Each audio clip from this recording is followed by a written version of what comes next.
Alrighty everyone, welcome back. It is now the middle of November of 2022, and with Jon Favreau and Dave Filoni getting ready for some major announcements coming our way at Star Wars Celebration next year, as well as at the D23 event that's, by the way, going to be the biggest D23 in all of history, that's going to really ramp up a lot of the hype for the Star Wars universe by Disney CEO Bob Chapek. This is Mike Zero. Make sure to subscribe if you're new to the channel for future Star Wars updates. Also, by the way guys, make sure to drop a thumbs up on this video to support the channel. I thank you all so very much for the kind support. It is greatly appreciated. Now, one thing about the new universe by Jon, George, and Dave is that they are all working together as a team, as this trio, if you will, that's going to drag in Star Wars legends, mixing together with the already existing canon, and exactly how they're going to find ways to create a major balance for that. Now, that brings us to what they are currently crafting for the Star Wars universe, and what Disney recently approved and greenlit for a host of new Star Wars movies. Now, we already know that Disney and Lucasfilm have been very busy lately with Jon and Dave, and really trying to course correct the franchise, given that there's so many fans divided right now, so many fans that have a lot of criticism over the franchise, and valid reasons, I must add. And of course, with Andor, having, mixed audiences, a lot of fans are raving about it, other fans think it's boring, but it seems to be mostly a solid show. Now, when you look at everything like Mando 3, Ahsoka, and Bad Batch 2, those are the three big ones for next year. Now, on top of this, though, what's even all the more exciting is exactly what Disney recently greenlit for a new Star Wars trilogy when it comes to creating a new set of sequel trilogy films, in a sense, is what they're dubbing it as.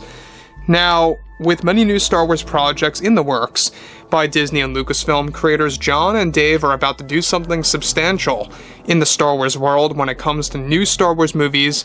However, it's noted that one big project that Disney recently greenlit behind the scenes and are waiting to actually make an official announcement for by next year's D23 is a new Star Wars trilogy centered around the Mandoverse characters, including Luke Skywalker and many Legends characters joining these Star Wars movies. This is said to be a new sequel trilogy in a sense that is going to focus on Luke Skywalker, Ahsoka Tano, and Kyle Katarn as the new trio of characters that will be the Jedi side of the story. The bounty hunter side of the story will focus on Boba Fett, Fennec, and Djarin. This trilogy is set to make and take many elements from stories from Thrawn as a trilogy and the Shadows of the Empire side of the story, and how they will be able to introduce some new sinister villains in the Star Wars canon. Jon and Dave are already preparing on making both Thrawn and a new dark side user as the two big bads for this planned Mandalorian trilogy that will be treated as the continuation of the Skywalker saga as well, in between episodes 6 and 7.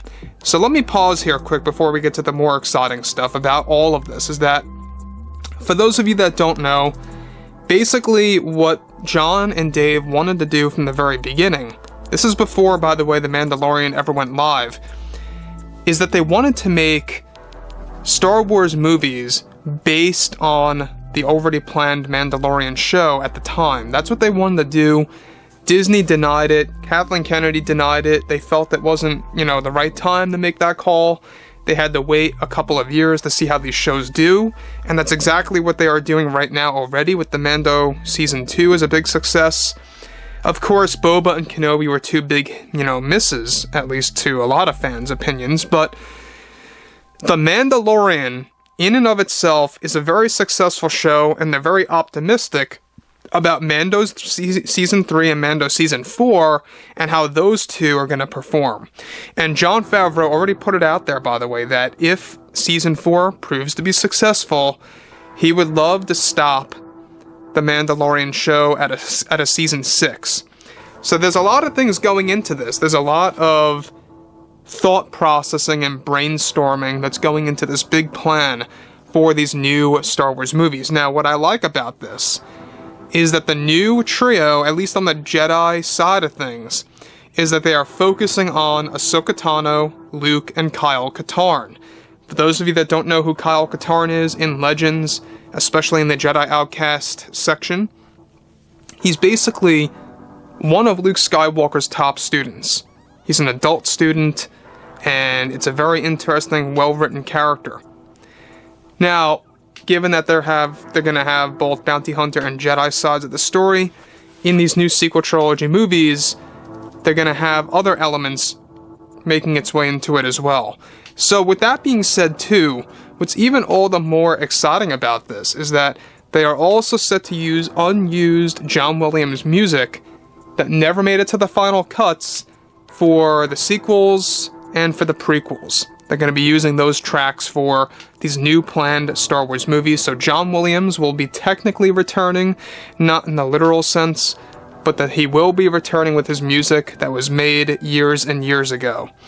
So, on top of that, alright, they are also planning new revelations related to the Skywalker bloodline and how it will continue just like Star Wars Legends. John and Dave's endgame is that building the Mandoverse shows as a build-up to this brand new trilogy that Disney plans to release on Disney Plus in the next couple of years.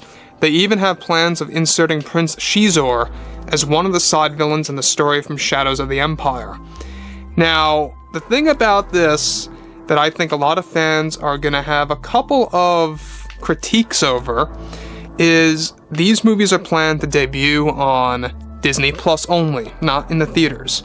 Now, given that there's going to be a lot of other films that will make up for that, because we have an Old Republic trilogy planned for theaters, the continuation of the Skywalker saga 10 through 12, they're already in the very early stages for that, we talked about that numerous times, as well as one-off movies, standalone films, one of which is a post-Episode 9 era movie that's actively in the works. They want to get that out by 2025. They're trying to push that.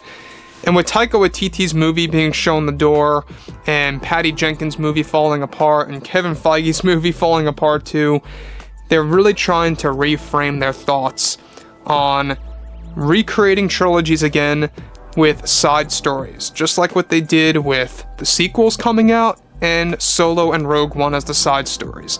That's what they want to do again. Trilogies and side stories. So overall, there's a lot of things coming out of this. What I like so much about this is the fact that these sequel trilogy movies is what they're dubbing it as, a new sequel trilogy, quote unquote. Not that they're necessarily replacing 7 through 9, but that they will serve as a true version of what the sequel should have been from the very beginning, featuring Luke at his prime, showing fans the continuation of the Skywalker bloodline, the children of both the Solos and the Skywalkers. They are going to be doing that in canon books and novels, as well as TV shows and live action, before everything happens into the films. So John and Dave really have a lot of tricks up their sleeves, and they really are trying their absolute best to make this right with the fans. Let's just make that clear.